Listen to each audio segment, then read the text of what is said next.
Hi friends, ഇന്നലെ ഇട്ട ക്ലാസ്സിൻ്റെ ബാക്കി ക്ലാസ് ഇന്ന് നമുക്ക് സ്റ്റാർട്ട് ചെയ്യാം. ഒന്നിൽ കൂടുതൽ ലെൻസുകൾ ഉപയോഗിക്കുന്ന മൈക്രോസ്കോപ്പുകളെയാണ് നമ്മൾ കോമ്പൗണ്ട് മൈക്രോസ്കോപ്പ് എന്ന് പറയുന്നത്. Microscopes in which more than one lens is used are called compound microscope.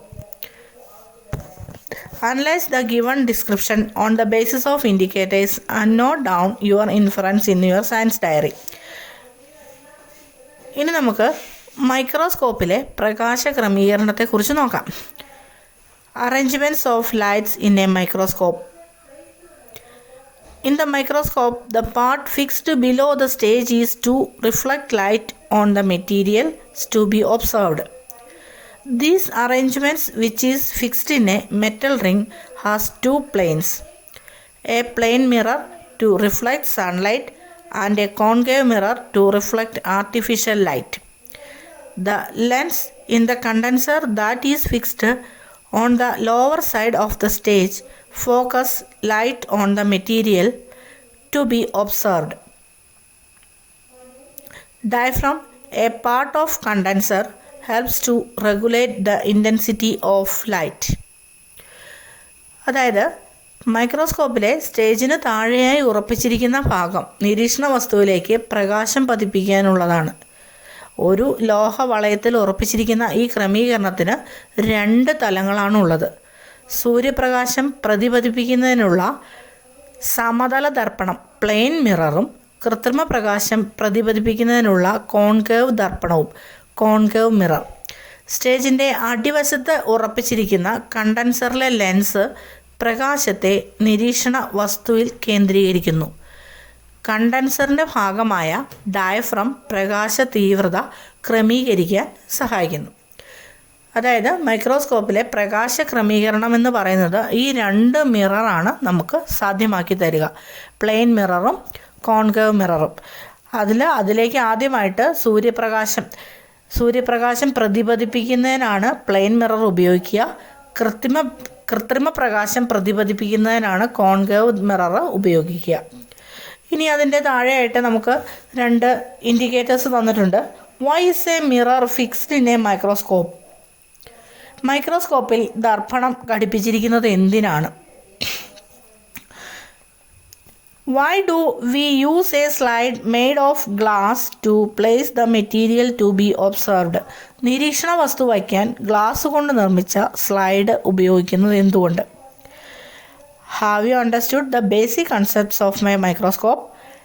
Accuracy in using a microscope can be attained only through practice. Learn to operate the microscope using the permanent slides available in your science lab. ഇനി നമുക്ക് തന്നിരിക്കുന്ന മൈക്രോസ്കോപ്പിനെ സംബന്ധിച്ച് അടിസ്ഥാന വസ്തുതകൾ മനസ്സിലാക്കിയില്ലേ? പരിശീലനത്തോടെ മാത്രമാണ് microscope ഉപയോഗിക്കുന്നതിൽ കൃത്യത കൈവരിക്കാനാവുള്ളൂ. നിങ്ങളുടെ സയൻസ് ലാബിൽ ലഭ്യമായ പെർമനൻറ്റ് സ്ലൈഡുകൾ ഉപയോഗിച്ചിട്ട് മൈക്രോസ്കോപ്പ് ക്രമീകരിക്കാൻ പഠിക്കുക. ഇനി നമുക്ക് തന്നിരിക്കുന്ന ആ ഇൻഡിക്കേറ്റേഴ്സിൻ്റെ ഉത്തരം കണ്ടുപിടിക്കണമല്ലോ അല്ലേ? Why is a mirror fixed in a microscope? Mirror are fixed to direct the light towards the object. Plane mirror is used to reflect the sunlight. Artificial light is reflected by the concave mirror. Both the mirrors are fixed in the metal ring that can be rotated. അതായത് മൈക്രോസ്കോപ്പിലെ 2 മിററുകളും മൈക്രോസ്കോപ്പിൽ പിടിപ്പിച്ചിരിക്കുന്നതിൻ്റെ കാരണം plain mirror പിടിപ്പിച്ചിരിക്കുന്നത് സൂര്യപ്രകാശം പ്രതിപതിപ്പിക്കുന്നതിനും concave mirror പിടിപ്പിച്ചിരിക്കുന്നതിൻ്റെ കാരണം കൃത്രിമ പ്രകാശം പ്രതിപതിപ്പിക്കുന്നതിനുമാണ്. ഈ 2 മിററും കൂടി മിററിൽ നിന്ന് വരുന്ന പ്രകാശം പ്രതിപതിപ്പിക്കുന്നതുകൊണ്ടാണ് നമുക്ക് വസ്തുവിനെ കാണാനായിട്ട് സാധിക്കുന്നത്. ഈ മൈക്രോസ്കോപ്പിൻ്റെ സ്റ്റേജിൻ്റെ അടിവശത്ത് ഉറപ്പിച്ചിരിക്കുന്ന കണ്ടൻസറിലെ ലെൻസ് പ്രകാശത്തെ നിരീക്ഷണ വസ്തുവിലേക്ക് കേന്ദ്രീകരിക്കാനും സഹായിക്കുന്നുണ്ട്. അതൊരു ഇരുമ്പ് വളയത്തിലാണ് അതിനെ ഉറപ്പിച്ചിരിക്കുക. ഇത് രണ്ടുമാണ് നമ്മളെ കൂടുതൽ വസ്തുവിനെ വലുതാക്കി കാണാനായിട്ട് സഹായിക്കുക. ഇനി മാഗ്നിഫിക്കേഷൻ പവർ എന്ന് പറയുന്ന ഒരു കാര്യമുണ്ട് മൈക്രോസ്കോപ്പിന്. ആവർധന ശേഷി എന്ന് നമ്മൾ മലയാളത്തിൽ പറയും. മാഗ്നിഫിക്കേഷൻ പവർ എന്ന് പറയുന്നത് the magnification power of the objective lens are marked as 10x and 45x. Such marking can be seen in eyepiece too. The magnification power of a microscope is the result of multiplying the numbers seen in the objective lens and the eyepiece. Objective ലെൻസുകളുടെ ആവർത്തന ശേഷി 10x 45x എന്നിങ്ങനെ രേഖപ്പെടുത്തിയിരിക്കുന്നുണ്ട്. I പീസിലും ഇത്തരത്തിലുള്ള രേഖപ്പെടുത്തലുകളൊക്കെ കാണാം. ഒബ്ജക്റ്റീവിലും I പീസിലുമുള്ള സംഖ്യകളുടെ ഗുണനഫലമാണ് മൈക്രോസ്കോപ്പിൻ്റെ ആവർത്തന. രണ്ടാമത്തെ indicator നോക്കാം. Why do we use a slide made of glass to place the materials to be observed? നിരീക്ഷണ വസ്തു വയ്ക്കാൻ ഗ്ലാസ് കൊണ്ട് നിർമ്മിച്ച സ്ലൈഡ് ഉപയോഗിക്കുന്നത് എന്തുകൊണ്ട്? The glass is transparent and the light rays passes through it. The lens in the condenser can concentrate the light rays on the object only if the slide is transparent. Glass സുതാര്യമായതുകൊണ്ട് പ്രകാശകിരണങ്ങൾ അതിലൂടെ പെട്ടെന്ന് കടന്നു പോകും.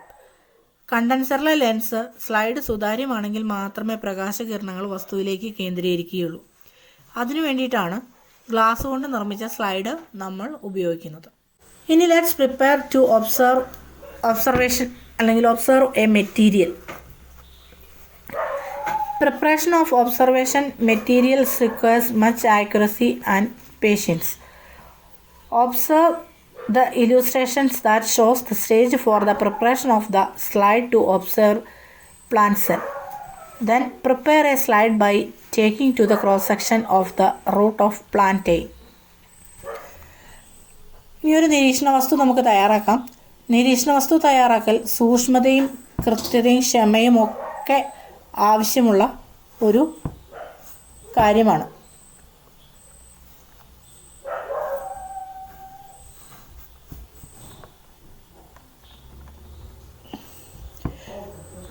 സസ്യകോശങ്ങൾ നിരീക്ഷിക്കാൻ slide തയ്യാറാക്കുന്നതിനുള്ള ഘട്ടങ്ങൾ ചിത്രീകരണത്തിൽ നൽകിയത് നോക്കുക. പുസ്തകത്തിലെ ചിത്രീകരണങ്ങൾ ഞാനിപ്പോൾ അവിടെ സ്ക്രീനിൽ കാണിക്കുന്നുണ്ട്. അപ്പം നിങ്ങളത് നോക്കിയാൽ മതിയാവും. ഇപ്രകാരം വാഴയുടെ വേരിൻ്റെ കുറുകെയുള്ള ഛേദമെടുത്ത് നമുക്ക് സ്ലൈഡ് തയ്യാറാക്കാം.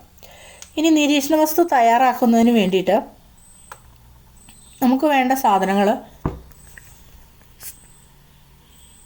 ഫസ്റ്റ് സ്റ്റേജിൽ നമ്മൾ ഘട്ടം 1 എന്ന് പറയും. First stage, put the material to be observed in the petri dish containing water to prevent dehydration. അതായത് ആദ്യത്തെ ഘട്ടത്തിൽ നമ്മൾ ആ നിരീക്ഷണ വസ്തു തയ്യാറാക്കാനായിട്ട് അല്ലെങ്കിൽ ആ പ്ലാന്റ് സെല്ല് ഇടാനായിട്ട് നമ്മൾ പെട്രിക് പ്ലേറ്റ് അല്ലെങ്കിൽ പെട്രി ഡിഷസ് എന്ന് പറയും. അത് നമ്മൾ ലാബിൽ ഉപയോഗിക്കുന്ന ആണ്. ലാബിലുണ്ട്, അത് എല്ലാ ലാബുകളിലും അത് കാണും. അപ്പോൾ ആ പെട്രി ഡിഷിൽ കുറച്ച് വെള്ളം എടുത്തിട്ട് അതിലേക്കാണ് നമ്മൾ ആ എടുക്കുന്ന ആ തണ്ട് പ്ലാന്റ് സെല്ല് ഇടുക. കാരണം അത് വെള്ളമില്ലാണ്ട് ഡീഹൈഡ്രേഷൻ സംഭവിക്കാതിരിക്കാനാണ്, നിർജ്ജലീകരണം സംഭവിക്കാതിരിക്കാനാണ്. ഇനി അത് രണ്ടാമത്തെ ഘട്ടത്തിൽ നമുക്കറിയാം, നമ്മളത് എടുത്തിട്ട് അതിൻ്റെ തീരെ ചെറുതായിട്ടുള്ള ഒരു ക്രോസ് സെക്ഷൻ എടുക്കും. തീരെ ചെറുതായിട്ടുള്ള ഒരു ക്രോസ് സെക്ഷനാണ് എടുക്കുന്നത്. Take a thin cross section of the material to be observed. ചെറിയൊരു തിന്നായിട്ടുള്ള ഒരു ക്രോസ് സെക്ഷനാണ് നമ്മൾ എടുക്കുക. എടുത്തതിന് ശേഷം നമ്മൾ എന്ത് ചെയ്യുമെന്ന് ചോദിച്ചാൽ, മൂന്നാമത്തെ സ്റ്റേജിൽ with a brush shift the sections to a watch glass containing water. നമ്മളതൊരു ബ്രഷ് ഉപയോഗിച്ചിട്ട് വാച്ച് ഗ്ലാസ്സിൽ അല്ലെങ്കിൽ പെട്രി പ്ലേറ്റിൽ എടുത്തിട്ടുള്ള ആ വെള്ളത്തിലേക്ക് വീണ്ടും കുറച്ച് വെള്ളം എടുത്തിട്ടുണ്ടാവും. ആ വെള്ളത്തിലേക്ക് നമ്മളത് പതുക്കെ ഇട്ട് കൊടുക്കുക. ഇട്ട് കൊടുത്തതിന് ശേഷം നാലാമത്തെ സ്റ്റേജിലേക്ക് വന്നു. Put the thinnest and complete section to a watch glass containing stain. നമ്മളവിടെ വാച്ച് ഗ്ലാസ്സിൽ സ്റ്റെയിൻ എടുത്തു വച്ചിട്ടുണ്ട്. സ്റ്റെയിൻ കൊടുക്കുന്നത് എന്താണെന്ന് വെച്ച് കഴിഞ്ഞാൽ, നമ്മൾ ആ എടുത്തിരിക്കുന്ന സെക്ഷൻ അല്ലെങ്കിൽ ക്രോസ് സെക്ഷൻ ക്ലിയർ ആയിട്ട് നമുക്ക് അല്ലെങ്കിൽ വ്യക്തമായിട്ട് നമുക്ക് കാണാൻ വേണ്ടിയിട്ടാണ് നമ്മൾ സ്റ്റെയിൻ ചെയ്യുക. സ്റ്റെയിൻ ചെയ്ത ആ കളർ അതിൽ വന്നു കഴിയുമ്പോൾ നമുക്ക് ക്ലിയർ ആയിട്ട് അത് കാണാനായിട്ട് സാധിക്കും. അതിന് വേണ്ടിയിട്ടാണ് നമ്മൾ സ്റ്റെയിൻ ചെയ്യുക.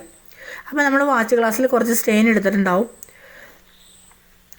ആ സ്റ്റെയിൻ നമ്മൾ ഫിനോൾഫ്താലിനൊക്കെ സ്റ്റെയിനായിട്ട് ഉപയോഗിക്കാറുണ്ട്.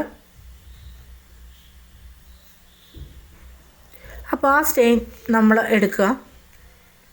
എടുത്തതിന് ശേഷം നമ്മൾ ഘട്ടം 5ലേക്ക് പോകുന്നു. 5ലേക്ക് പോകുമ്പോൾ stage 5 add 1 or 2 drops of glycerin to the slide to prevent drying up to the material. നമ്മളൊരു 1-2 തുള്ളി ഗ്ലിസറിൻ അതിനകത്തേക്ക് ഒന്ന് ആഡ് ചെയ്യും. എന്നുവെച്ചാൽ ഉണങ്ങി പോകാതിരിക്കാനായിട്ട്, prevent drying to the material, അത് നമ്മുടെ മെറ്റീരിയൽ ഉണങ്ങി പോകാതിരിക്കാൻ വേണ്ടിയിട്ട്.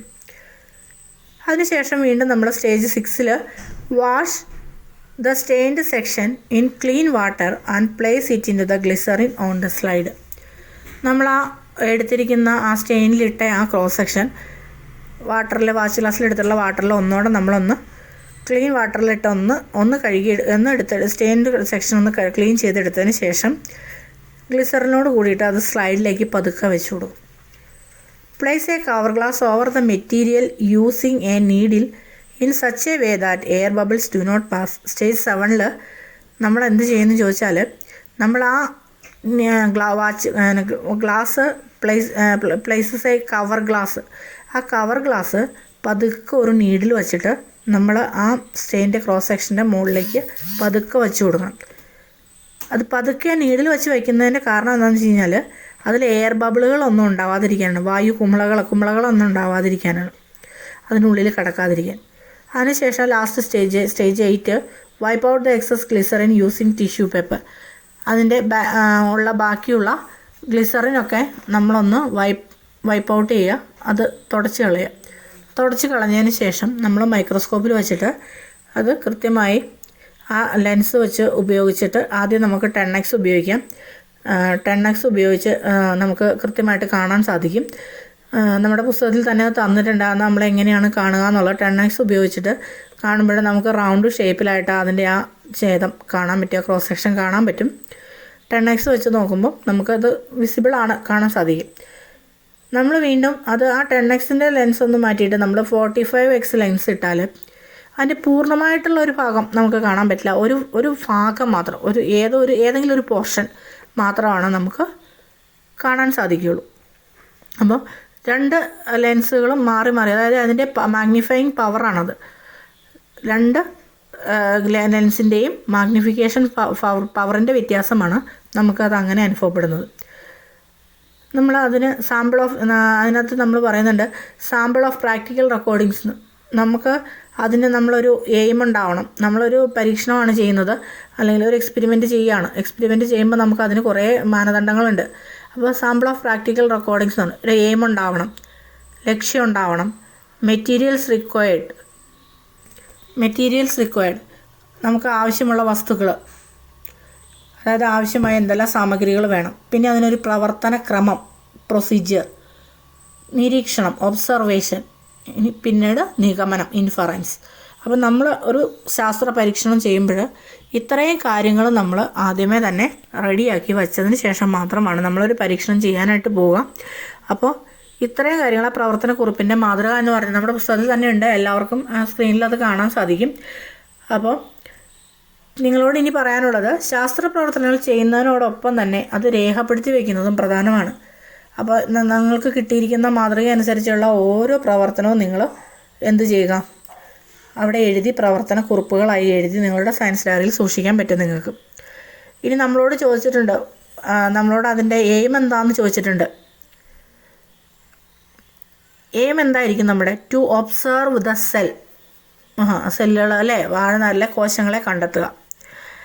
ഇനി അതിനാവശ്യമായ സാമഗ്രികൾ അല്ലെങ്കിൽ മെറ്റീരിയൽസ് റിക്വയർഡ് എന്തൊക്കെയായിരിക്കും? നമുക്കറിയാം അല്ലേ, റൂട്ട് വേണം. നമ്മളെടുത്തിരിക്കുന്ന പ്ലാന്റൈൻ്റെ റൂട്ടാണ് അല്ലേ. Blade, petri dish, water, slide, brush, നമുക്ക് ആവശ്യമായ stain, watch glass, needle, covering glass, glycerine, tissue paper, microscope. ഇത്രയും സാമഗ്രികൾ നമുക്ക് ആവശ്യമാണ്. ഇത്രയും മെറ്റീരിയൽസ് നമുക്ക് റിക്വയർഡാണ്. ഇനി അതിൻ്റെ പ്രൊസീജിയർ എന്ന് പറഞ്ഞാൽ നമ്മൾ എന്താണോ ചെയ്യുന്നത് അതാണ് നമ്മൾ പ്രൊസീജിയറായിട്ട് എഴുതുക. അപ്പോൾ നമ്മൾ എന്താ ചെയ്യാൻ പോകുന്നത്? 10 pieces of A cross section of fruit are taken using A blade. നമ്മളിപ്പോൾ എടുത്തിരിക്കുന്ന വാഴനാര് അതിൻ്റെ തിന്നായിട്ടുള്ള തീരെ ചെറിയ ഒരു ഛേദം എടുത്തിട്ട്, ക്രോസ് സെക്ഷൻ എടുത്തിട്ട് ബ്ലേഡ് വെച്ച് അത് മുറിച്ച് എടുക്കുക, ക്രോസ് സെക്ഷൻ മുറിച്ചെടുക്കുക. These pieces are taken from the water using the brush and transferred to the water into the watch glass. ആദ്യം നമ്മൾ തിന്നായിട്ടുള്ള ക്രോസ് സെക്ഷൻ ബ്ലേഡിന് മുറിച്ചിട്ട് അത് ഒരു ബ്രഷ് വെച്ചിട്ട് അതിൻ്റെ വാട്ടർ വെള്ളത്തിലേക്ക് ഇടുക. അതിന് ശേഷം അത് വീണ്ടും നമ്മൾ എന്ത് ചെയ്തു, and transferred to the water into the watch ഗ്ലാസ്സിലെ വെള്ളത്തിലേക്ക് നമ്മളിട്ടു. The thinner pieces are selected, അതായത് നമ്മൾ സെലക്ട് ചെയ്യാൻ വേണ്ടിയിട്ടാണ്. ഏറ്റവും ചെറുത്, ഏറ്റവും തിന്നായിട്ടുള്ളത് ഏതാണോ അതെടുക്കാൻ വേണ്ടിയിട്ടാണ് നമ്മൾ ആ വാച്ച് ഗ്ലാസ്സിലെ വെള്ളത്തിലേക്ക് വേണ്ടിയിട്ട് ഇട്ടത്. The thinner pieces are selected and transferred into the other watch glass and added 2 drops of stain. നമ്മൾ ആ ഏറ്റവും തിന്നറായിട്ടുള്ള ആ ഛേദം എടുത്തിട്ട് അല്ലെങ്കിൽ ക്രോസ് സെക്ഷൻ എടുത്തിട്ട് നമ്മൾ അതിലേക്ക് 2-3 ഡ്രോപ്പ് സ്റ്റെയിൻ ആഡ് ചെയ്യും. സ്റ്റെയിൻ ആഡ് ചെയ്തതിന് ശേഷം ഒരു 2 മിനിറ്റ് നമ്മളതവിടെ ഒന്ന് വയ്ക്കും. എന്തിനാണെന്ന് വെച്ചാൽ after 2 minutes the excess stain from the cross section is washed away and then it is placed to the glycerine on the glass slide. ഒരു 2 മിനിറ്റ് നമ്മളൊന്ന് വെയിറ്റ് ചെയ്തിട്ട് നമ്മൾ എന്ത് ചെയ്യും, ആ സ്റ്റെയിൻ നമ്മളൊന്ന് വാഷ് ചെയ്ത് കളഞ്ഞിട്ട് അതിൽ ഇച്ചിരി ഗ്ലിസറിനും കൂടി ആഡ് ചെയ്തിട്ട് ഗ്ലാസ് സ്ലൈഡിലേക്ക് കുറച്ച് ഗ്ലിസറിൻ ആഡ് ചെയ്യും. The piece of cross section is closed air tight using cover glass. അതിനുശേഷം ആ ക്രോസ് സെക്ഷൻ എന്ത് ചെയ്യും, നമ്മൾ കവർ ഗ്ലാസ് വെച്ചിട്ട് എയർ ടൈറ്റ് ആക്കും, അല്ലേ? വായു കുമിളകൾ, ബബിൾസ് ഒന്നും ഉണ്ടാവാതെ നമ്മളത് എയർ ടൈറ്റ് ആക്കുന്നു. അതിനുശേഷം ബാക്കി വരുന്ന ആ ഗ്ലിസറിൻ ഒക്കെ നമ്മൾ ടിഷ്യൂ പേപ്പർ കൊണ്ട് തുടച്ച്, അതായത് the excess glycerine is wiped out by the tissue paper and then the slide is placed on the stages of microscope looking through the eyepiece. The knob is turned slowly to get the clear image. നമ്മൾ മൈക്രോസ്കോപ്പിൻ്റെ സ്റ്റേജിൽ വെച്ചിട്ട് നമ്മൾ clip വെച്ച് ഉറപ്പിച്ച് പതുക്കെ നമ്മൾ അതിൻ്റെ നോബൊക്കെ വളരെ പതുക്കെ തിരിച്ച് നമുക്ക് നോക്കിയാൽ നമുക്ക് ക്ലിയർ ആയിട്ട് ആ ഇമേജ് കാണാൻ പറ്റും. അപ്പം നമുക്കിപ്പോൾ പറയാൻ പറ്റൂലേ നമ്മൾ എന്താ കണ്ടത് എന്താണെന്ന് നമുക്ക് പറയാൻ പറ്റുമല്ലോ. ആ മൈക്രോസ്കോപ്പിൽ കൂടെ നോക്കുമ്പോൾ നമ്മൾ എന്താ കണ്ടതെന്ന്, അല്ലെങ്കിൽ നമ്മുടെ ഒബ്സർവേഷൻ എന്താണെന്ന് പറയാൻ പറ്റും. We got an enlarged vision of different cells. When observed through 10x lens he so A full and enlarged cross section. അത് ഫുള്ളായിട്ടുള്ള ഒരു വലിയ ക്രോസ് സെക്ഷൻ ആയിരിക്കും നമുക്ക് ആ 10x ലെൻസ് വെച്ച് നോക്കുമ്പോൾ കാണാൻ പറ്റുന്നത്. When observed through 45x lens, a part of the section is found much enlarged. നമ്മൾ 45x ലെൻസ് വെച്ചിട്ട് നോക്കുമ്പോൾ ഒരു പാർട്ട് ഓഫ് ദ സെക്ഷൻ മാത്രമേ നമുക്ക് കാണാൻ പറ്റുള്ളൂ എൻലാർജ്ഡ് ആയിട്ടുള്ളത്. He could not see the cross section completely. നമുക്കത് കംപ്ലീറ്റ് ആയിട്ട് മുഴുവനായിട്ട് കാണാൻ പറ്റുന്നില്ല. അതിൻ്റെ കാരണം നമ്മുടെ ലെൻസിൻ്റെ മാഗ്നിഫിക്കേഷൻ പവറാണ്. ആ മാഗ്നിഫിക്കേഷൻ പവറാണ് 10xനും 45xനും ഉള്ള മാഗ്നിഫിക്കേഷൻ പവറാണ് അതിൻ്റെ കാരണം. ഇനി നമുക്കതിൻ്റെ ഇൻഫറൻസ് അല്ലെങ്കിൽ നിഗമനം കൃത്യമായി എഴുതാൻ പറ്റുമല്ലോ. The plant body is made up of different kinds of cell. When X increases the size of the image also increases. X എന്ന് പറയുന്നത് നമ്മുടെ ലെൻസുകളാണ് കേട്ടോ. 10x 45x, അതായത് പ്ലാന്റ് ബോഡി നിർമ്മിക്കപ്പെട്ടിരിക്കുന്നത് അല്ലെങ്കിൽ സസ്യശരീരം നിർമ്മിക്കപ്പെട്ടിരിക്കുന്നത് ഒരുപാട് തരത്തിലുള്ള കോശങ്ങൾ കൊണ്ടാണെന്നും ലെൻസുകളുടെ വ്യത്യാസത്തിനനുസരിച്ച് അതിൻ്റെ ഇമേജിൻ്റെ സൈസും ഇൻക്രീസ് ചെയ്യപ്പെടുമെന്നും നമുക്കതിൻ്റെ ഇൻഫറൻസ് എഴുതാൻ പറ്റും, അല്ലെങ്കിൽ അതിൻ്റെ നിഗമനമായിട്ട് നമുക്കത് എഴുതാൻ പറ്റും. അപ്പം നമ്മൾ ഇത്രയും പ്രവർത്തനങ്ങൾ അവിടെ ചെയ്യുമ്പോൾ പ്ലാന്റ് സെൽസിൻ്റെ എല്ലാ കാര്യങ്ങളും നമുക്ക് കൃത്യമായിട്ട് കിട്ടും. ഇത്രയും കാര്യങ്ങൾ നിങ്ങൾ ഒന്ന് ആലോചിച്ച് നോക്കുക. നമ്മളിപ്പോൾ ആകെ ഒരു എക്സ്പെരിമെൻ്റാണ് ചെയ്തത്. ആ പരീക്ഷണത്തിൽ നമ്മൾ ചെയ്തത് 8 സ്റ്റേജസ് ആയിട്ടുള്ള ഒരു പരീക്ഷണമായിരുന്നു. അത് ഒരു പ്ലാന്റൈൻ്റെ റൂട്ട് എടുക്കുക. ആ റൂട്ടിൻ്റെ തിന്നസ്റ്റ് ആയിട്ടുള്ള ഒരു ക്രോസ് സെക്ഷൻ എടുക്കുക. ക്രോസ് സെക്ഷൻ എടുത്തതിന് ശേഷം ആ ക്രോസ് സെക്ഷൻ നമ്മൾ എടുത്തിരിക്കുന്ന വാട്ടർ പെട്രി ഡിഷിൽ വെള്ളം എടുത്തിട്ടുള്ള പെട്രി ഡിഷിലേക്ക് ഇടുക. അതിനുശേഷം അത് ഒന്നുകൂടി തിന്നസ്റ്റ് ആയിട്ടുള്ള, അതിൽ നിന്ന് സെലക്ട് ചെയ്തിട്ട് ഏറ്റവും തിന്നസ്റ്റ് ആയിട്ടുള്ള ഒരു ക്രോസ് സെക്ഷൻ സെലക്ട് ചെയ്യുക. അതിൽ സ്റ്റെയിൻ ആഡ് ചെയ്യുക. സ്റ്റെയിൻ ആഡ് ചെയ്തതിന് ശേഷം വീണ്ടും നമ്മൾ വേറൊരു വാച്ച് ഗ്ലാസ്സിൽ എടുത്തിരിക്കുന്ന വെള്ളത്തിലേക്ക് അത് കൊണ്ടുവന്ന് ബ്രഷ് ഉപയോഗിച്ച് അത് എടുത്തിട്ടതിന് ശേഷം നമ്മൾ സ്റ്റെയിൻ എടുത്ത് വെച്ചിരിക്കുന്ന ഒരു വാച്ച് ഗ്ലാസ്സിലേക്ക് ആ ക്രോസ് സെക്ഷൻ അല്ലെങ്കിൽ സ്റ്റെയിൻ അതിലേക്ക് ആഡ് ചെയ്യുക. സ്റ്റെയിൻ 1-2 ഡ്രോപ്പ് സ്റ്റെയിൻ ആഡ് ചെയ്യുക. ആ സ്റ്റെയിൻ ആഡ് ചെയ്തതിന് ശേഷം നമ്മൾ വീണ്ടും ബ്രഷ് ഉപയോഗിച്ച് ഒരു 2 മിനിറ്റ് വെയിറ്റ് ചെയ്തതിന് ശേഷം നമ്മൾ എന്ത് ചെയ്യുക, ആ സ്റ്റെയിൻ ഒന്ന് വെള്ളത്തിൽ ക്ലീൻ ചെയ്തതിന് ശേഷം നമ്മളത് കൊണ്ടുവന്ന് ഒരു 1-2 ഡ്രോപ്പ് ഗ്ലിസറിൻ ആഡ് ചെയ്യുന്നു. ഗ്ലിസറിൻ ആഡ് ചെയ്യുന്നതെന്ന് പറഞ്ഞാൽ ഡീഹൈഡ്രേഷൻ അല്ലെങ്കിൽ വെള്ളം ഉണങ്ങി പോകാതിരിക്കാനാണ്. നമ്മളെടുത്ത ക്രോസ് സെക്ഷൻ ഡ്രൈ ആയി പോകാതിരിക്കാൻ വേണ്ടിയിട്ടാണ്. അതിനുശേഷം ഗ്ലിസറിൻ ആഡ് ചെയ്യുക. അതിനുശേഷം ഗ്ലിസറിൻ ആഡ് ചെയ്തതിന് ശേഷം നമ്മൾ അത് എന്ത് ചെയ്യുക, the piece of cross section is closer to air tight using cover glass. നമ്മൾ ആ എയർ ടൈറ്റ് ആയിട്ടുള്ള കവർ ഗ്ലാസ് പതുക്കെ ഒരു നീഡിൽ ഉപയോഗിച്ചിട്ട് എയർ ബബിൾസ് ഒന്നും ഉണ്ടാവാതെ നമ്മൾ എന്ത് ചെയ്യുക, കവർ ഗ്ലാസ് വെച്ചിട്ട് അതൊന്ന് മൂടുക. മൂടി കഴിയുമ്പോൾ എയർ ബബിളൊന്നും ഉണ്ടാവാതിരിക്കാൻ വേണ്ടിയിട്ടാണ് നമ്മൾ ഈ നീഡിലൊക്കെ വെച്ചിട്ട് അത് മൂടുന്നത്. ഇനി excess glycerine is wiped out the tissue paper വെച്ചിട്ട് ആ എക്സസ് ആയിട്ടുള്ള ഗ്ലിസറിനൊക്കെ തൂത്ത് കളഞ്ഞതിന് ശേഷം നമ്മൾ മൈക്രോസ്കോപ്പിൻ്റെ സ്റ്റേജിൽ വയ്ക്കുക. എന്നിട്ട് സ്ലൈഡിൽ വെച്ചിട്ട് ഫിക്സ് ചെയ്ത് പതുക്കെ നോബ് നമ്മുടെ പവറിനനുസരിച്ച് തിരിച്ച് നോക്കിയാൽ നമുക്ക് അതിൻ്റെ ഐ പീസിലൂടെ നോക്കിക്കഴിഞ്ഞാൽ നമുക്കതിൻ്റെ ക്ലിയർ ആയിട്ടുള്ള ഒരു ഇമേജ് നമുക്ക് ലഭിക്കും. അതിൽ നമ്മുടെ ഒബ്സർവേഷൻ എന്ന് പറയുന്നത്, he got an enlarge vision of different cells when observed through 10x lens he so the full an enlarged cross section. Then, when observed through the 45x lens, a part of section is found much enlarged. He could not see the cross section completely. അതിൽ നിന്ന് നമുക്കൊരു നിഗമനത്തിൽ എത്തിച്ചേരാം. In France, the plant body is made up of different kinds of cells. When x increases, the size of the images also increase. x എന്ന് പറയുന്നത് നമ്മുടെ പവറാണ്, ലെൻസിൻ്റെ 10x 45x. അതിൽ the magnification power of the objective lens are marked 10x and 45x. Such marking can be seen in eyepiece to the magnification power of the microscope. Is the result of multiplying the number seen in the objective lens and the eyepiece. Objective ലെൻസുകളുടെ ആവർത്തനശേഷി അല്ലെങ്കിൽ magnification എന്ന് പറയുന്നത് 10x 45x എന്നിങ്ങനെയാണ് രേഖപ്പെടുത്തിയിരിക്കുന്നത്. I പീസിലും ഇത് രേഖപ്പെടുത്തിയിട്ടുണ്ടാവും. ഒബ്ജക്റ്റീവിലും I പീസിലുമുള്ള സംഖ്യകളുടെ ഗുണനഫലമാണ് മൈക്രോസ്കോപ്പിൻ്റെ ആവർത്തനശേഷി. The magnification power of the objective lenses are marked as 10x and 45x. Such marking can be seen in eyepiece too. The magnification power of a microscope is the result of multiplying the numbers seen into the objective lens and the eyepiece. അപ്പോൾ നിങ്ങൾക്ക് ഇന്നത്തെ ക്ലാസ്സിൽ എല്ലാ കാര്യങ്ങളും മനസ്സിലായെന്ന് വിചാരിക്കുന്നു. Compound microscope, അതിൻ്റെ പ്രവർത്തനക്രമങ്ങൾ, പ്രകാശ ക്രമീകരണങ്ങൾ, എങ്ങനെയാണ് അതിലൂടെ ഒരു എക്സ്പെരിമെൻ്റ് ചെയ്തിട്ട് നമ്മളൊരു പ്ലാന്റ് സെല്ല് കാണുന്നത്, ഇനി അതിൻ്റെ ആവർത്തനശേഷി അല്ലെങ്കിൽ മാഗ്നിഫിക്കേഷൻ പവർ, അങ്ങനെ എല്ലാ കാര്യങ്ങളും തന്നെ മനസ്സിലായി എന്ന് വിചാരിക്കുന്നു. അപ്പോൾ നമുക്ക് ഇന്നത്തെ ക്ലാസ് ഇവിടെ വൈൻഡപ്പ് ചെയ്യുകയാണ്. ക്ലാസ്സുകളെല്ലാം എല്ലാവർക്കും ഇഷ്ടമായി എന്ന് വിചാരിക്കുന്നു.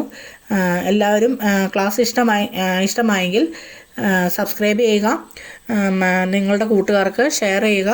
അടുത്ത ക്ലാസ്സുമായി ഞാൻ ഇതേ സമയത്ത് തന്നെ നാളെയും എത്തുന്നതായിരിക്കും. Thanks for watching.